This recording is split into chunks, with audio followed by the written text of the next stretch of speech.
Good afternoon students, now start science class. चलिए आज हम पढ़ेंगे displacement of one metal by another from a salt solution. ठीक है, चलिए। Like metal, non metal also differ in their reactivity. Metal और non metal सभी reactivity में क्या होते हैं, अलग होते हैं। This is better observe among element with similar properties which are said to form a family. For example, मतलब अपने जो प्रॉपर्टी के बेस पे, सिमिलर प्रॉपर्टी के बेस पे हम एलिमेंट को एक फैमिली में रखते हैं। जैसे fluorine, chlorine, bromine, iodine constitute the halogen family. अब देखिए इनकी प्रॉपर्टी क्या है, सेम है ना, इसीलिए इन्हें हमने एक फैमिली में रखा है जिसको कहते हैं हेलोजन फैमिली। ठीक है, फ्लोरीन, क्लोरीन, ब्रोमीन, आयोडीन ये कौन सी फैमिली के हैं, हेलोजन फैमिली के हैं। Among the common halogen chlorine, bromine, iodine, chlorine is most reactive. देखिए ये जो है हेलोजन फैमिली के मेंबर्स हैं, ठीक है ना, क्लोरीन, फ्लोरीन, क्लोरीन, ब्रोमीन और आयोडीन, ये जो है हेलोजन फैमिली के मेंबर्स हैं। इसमें जो क्लोरीन है बहुत ही अधिक रिएक्टिव है, chlorine is the most reactive. Bromine less than chlorine, bromine जो है क्लोरीन से क्या है, कुछ कम रिएक्टिव है। एंड आयोडीन द लिस्ट, और आयोडीन जो है सबसे कम रिएक्टिव है। ठीक है, सबसे ज़्यादा रिएक्टिव क्लोरीन, उसके बाद ब्रोमीन, उसके बाद iodine. So chlorine displace bromine and iodine. तो हम क्या कह सकते हैं, क्लोरीन अधिक रिएक्टिव होने के कारण, मोर रिएक्टिव होने के कारण ये क्या करता है, ब्रोमीन और आयोडीन को डिस्प्लेस कर सकता है from the solution of sodium bromide and sodium iodide. Sodium bromide and sodium iodide के सॉल्यूशन से क्लोरीन क्या है, ब्रोमीन और आयोडीन को क्या कर सकता है, डिस्प्लेस कर सकता है। बिकॉज ऑफ, क्योंकि ये जो है मोर रिएक्टिव है, बहुत ही रिएक्टिव है। ठीक है, तो chlorine plus sodium bromide Cl2 plus twice NaBr, तो क्या बनेगा, देखो डिस्प्लेस कर दिया, ब्रोमीन को डिस्प्लेस किया तो बन गया सोडियम क्लोराइड, और ब्रोमीन अलग हो गया। ऐसे chlorine plus NaI sodium iodide, तो ये हो जाएगा sodium chloride NaCl plus I2। Okay, generally acid and base do not react with non metal. Generally क्या होता है, एसिड और बेस जो है नॉन मेटल से रिएक्ट नहीं करते अंडर ऑर्डिनरी कंडीशन।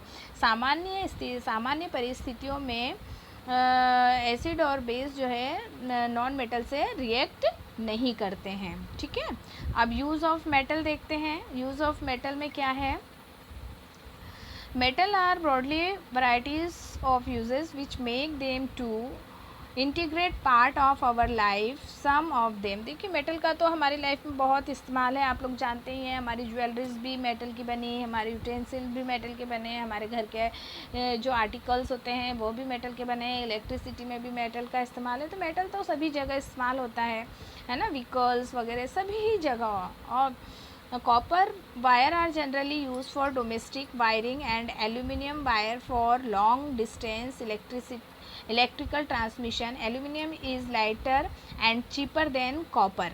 देखिए आपको हम बता दें कि इलेक्ट्रिसिटी में हम ज़्यादातर किस का यूज़ करते हैं, एल्यूमिनियम के तारों का। ये लाइट और हल्के और सस्ते होते हैं कॉपर के कंपैरिजन में।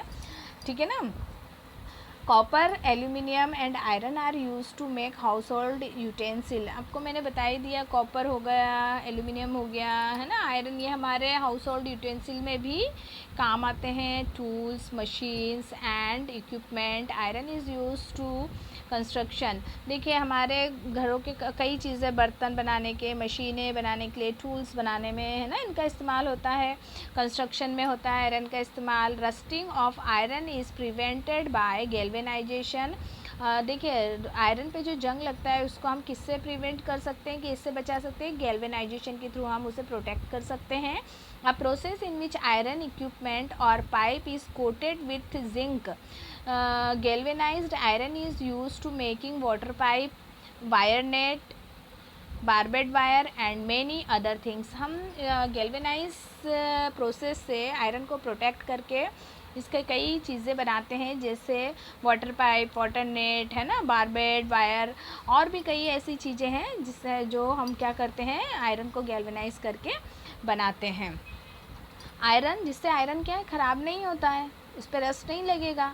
Iron, aluminium and copper are used in making utensil. Iron, aluminium, copper, इनका यूज़ जो है यूटेंसिल्स बनाने में भी होता है। Magnesium burn in air with dazzling white when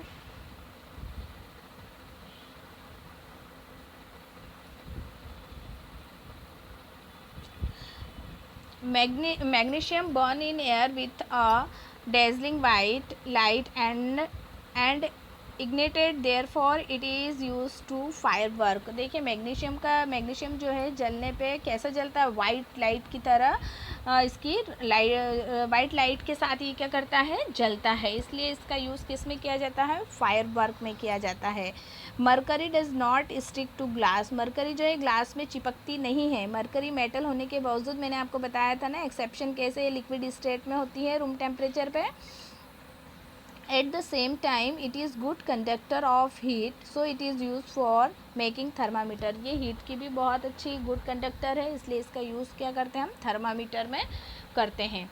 aloe of metal are made to enhance their properties for a particular uses। An alloy is a metallic substance made by mixing two or more metal or a metal and a non-metal to obtain desirable quantities such as hardness, lightness, strength, etc।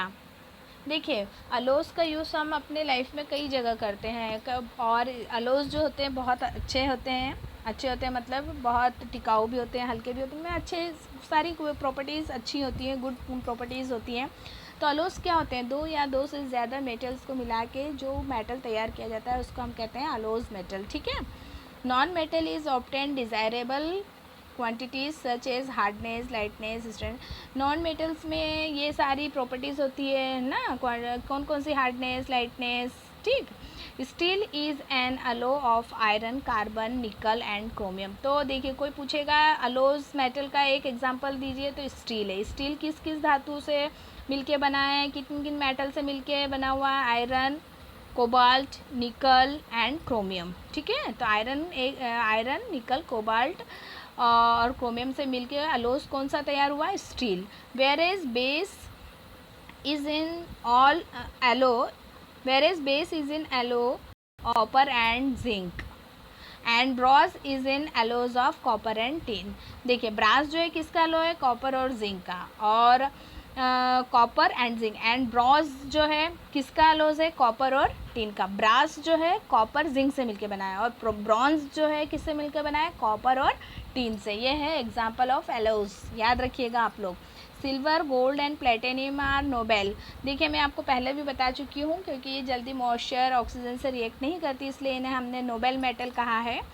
As they do not easily react with the other substance, once polished they retain their shine for a long time. इसकी जो polishing, इसकी जो shining होती है वो लंबे समय तक बनी रहती है। They are therefore use for making jewellery, इसलिए इसका इस्तेमाल ज्वेलरीज बनाने में किया जाता है। Gold is the mix with small amount of silver and copper to make a is hard. गोल्ड में कुछ मात्रा में हम सिल्वर और कॉपर का मिक्सिंग करते हैं, जिससे कि वो क्या हो जाए, हार्ड हो जाए, ठीक है।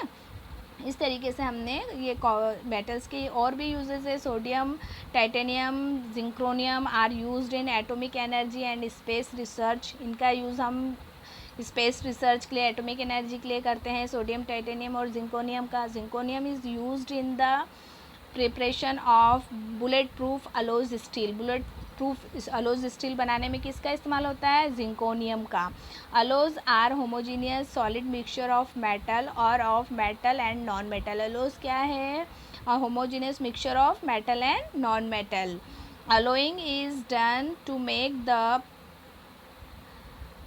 Parent metal stronger. ये अलोज क्या करते हैं, पेरेंट मेटल को क्या करते हैं, स्ट्रॉन्गनेस देते हैं, स्ट्रॉन्ग बनाते हैं। Some common example of alloys are steel, a mixture of iron, very small amount of carbon and manganese. Brass, a mixture of copper and zinc, and bronze, mixture of copper and tin. ये आपका allows metal है जो हम ऊपर देख चुके हैं। Artificial teeth were easily usually made of silver और गोल्ड। देखिए आर्टिफिशियली लोग टीथ लगाते हैं सिल्वर और गोल्ड का। Tooth cavity are filled with what are known as dental amalgam. Tooth cavity में भी गोल्ड का इस्तेमाल होता है, सिल्वर का इस्तेमाल होता है, ठीक है. Alloy of silver a tin with mercury. चलिए, तो ये हमारा क्या हुआ, आज का टॉपिक ख़त्म हुआ. नेक्स्ट क्लास में हम शुरू करेंगे uses of non metal. Okay.